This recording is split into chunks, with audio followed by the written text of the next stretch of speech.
Assalamualaikum warahmatullahi wabarakatuh. Halo kawan-kawan. Oke, kali ini kita akan bahas lagi nih menuju Pilpres 2024 sebab ada yang menarik kawan-kawan. Kita bisa lihat di sini bahwasanya inilah alasan kenapa jangan mau milih Anies, dan kita akan melihat slide-slide karena jangan sampai Anda menyesal itu. Dan alasan-alasan mereka tidak memilih Anies itu apa? Kemudian ini yang harus kita bahas, ini yang harus kita telaah lebih jauh lagi kawan-kawan.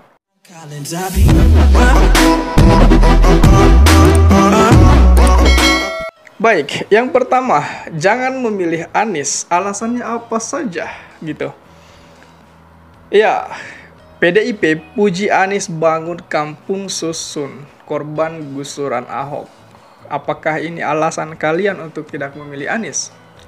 Bahkan sekelas PDIP pun yang notabene-nya kemarin itu sangat berseberangan dengan Pak Anies, malah memuji Pak Anies dengan membangun kampung susun itu, korban gusuran Ahok.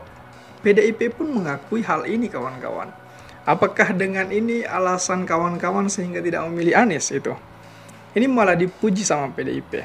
Kemudian selanjutnya, Jaklingko. Ini keren juga kemarin ini masalah Jaklingko.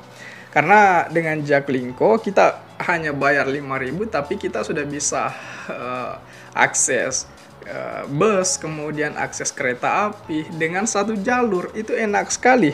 Kawan-kawan kalau nggak percaya nonton aja videonya Panji Pragiarsono itu tentang Jaklingko ini. Dan Jaklingko ini raih penghargaan Best Integrated Transport System. Ini yang kemudian saya rasa perlu kita highlight sama-sama. Apakah kawan-kawan juga merasa bahwa ini alasan untuk tidak memilih Anies? Sangat ceroboh tentunya. Kemudian, Transjakarta catat sejarah layani 1 juta penumpang per hari berkat Jaklingko tadi kawan-kawan. Ini betul-betul melayani 1 juta penumpang per hari Jaklingko kawan-kawan. Jadi dengan idenya Anies ini, dengan gagasan Pak Anies yang telah dikerjakannya di DKI Jakarta, tentu memberikan gambaran kepada kita semua bahwasanya Pak Anies betul-betul akan bekerja, tidak sekedar kata-kata. Ini sudah ada buktinya kawan-kawan. Karena jangan sampai hal-hal semacam ini yang membuat kawan-kawan tidak pernah melihat hal ini sehingga tidak mendukung Pak Anies itu.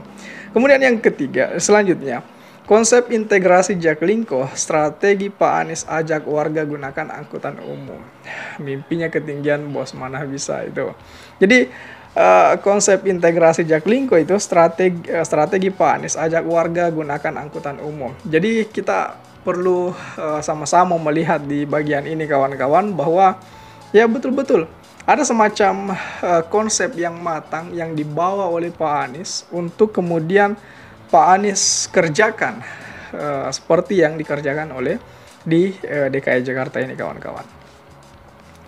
Kemudian PDIP juga sempat bilang bahwa integrasi transportasi publik era Pak Anies itu berhasil. Nah, kawan-kawan coba lihat berita-berita semacam ini. Karena ada bukti Pak Anies itu punya rekam jejak, Pak Anies punya bukti yang bisa kita perlihatkan. Pak Anies punya konsep, tidak sekedar konsep dengan kata-kata, tapi konsep ini telah berhasil Pak Anies implementasikan di daerah DKI Jakarta.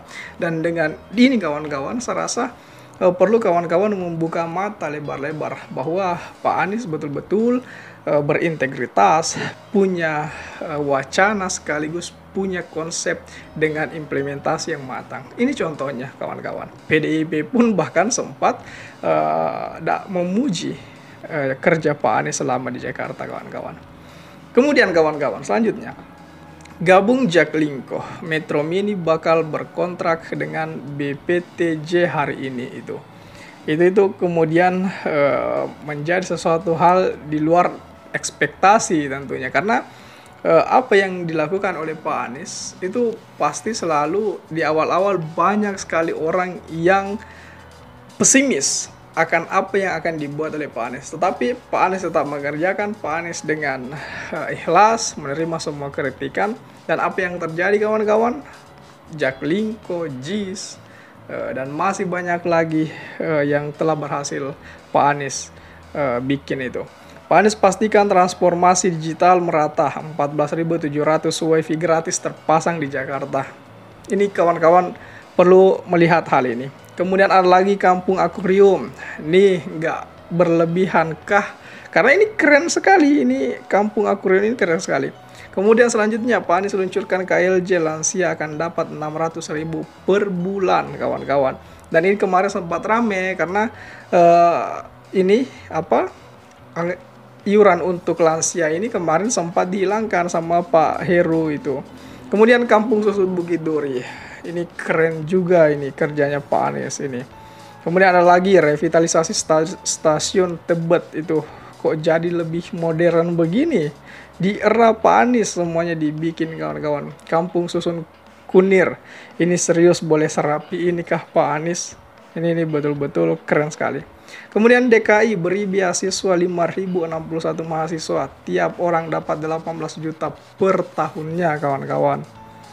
Kemudian revitalisasi kawasan Dukuh Atas. Ini keren, bagus sekali.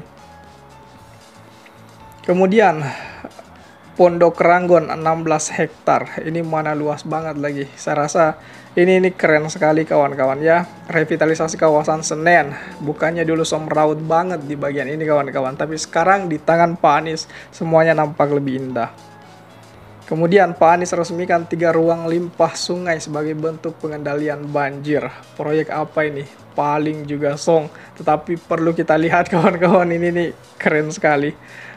Bahwa semua berita-berita ini harus kita lihat karena ini bukti, ini rekam jejak, ini apa yang telah dikerjakan Pak Anies, harus kita bandingkan dengan capres lainnya. Kemudian revitalisasi stasiun Tanah Abang, keren sekali juga. Revitalisasi stasiun Tebet, Pak Anies bangun kembali pemukiman di lahan gusuran. April Metro Mini Kopaja tinggal cerita itu. Ini keren sekali kerja-kerja Pak Anies. Apakah kesemuanya ini yang menjadi alasan kawan-kawan untuk tidak memilih Pak Anies? Coba kita lihat, kita bandingkan rekam jejak para capres-cawapres. Kita bandingkan apa yang kemudian telah dikerjakan oleh para capres. Kita bandingkan Pak Anies yang dikerjakannya di DKI Jakarta, kemudian kita bandingkan Pak Ganjar yang telah dikerjakannya di Jawa Tengah, kemudian apa yang telah dikerjakan oleh Pak Prabowo. Kesemuanya itu, kawan-kawan, perlu kita lihat sama-sama. Bagaimana tanggapan kawan-kawan mengenai hal ini? Coba tulis di kolom komentar. Oke? Share juga video ini supaya banyak yang tahu informasi ini dan juga bisa ikut nimbrung di kolom komentar. Oke, kawan-kawan, jadi saya pikir itu saja dulu. Terima kasih telah tiba di sini. Jangan lupa subscribe agar tidak ketinggalan pada video selanjutnya. Sekali lagi terima kasih dan wassalamualaikum warahmatullahi wabarakatuh.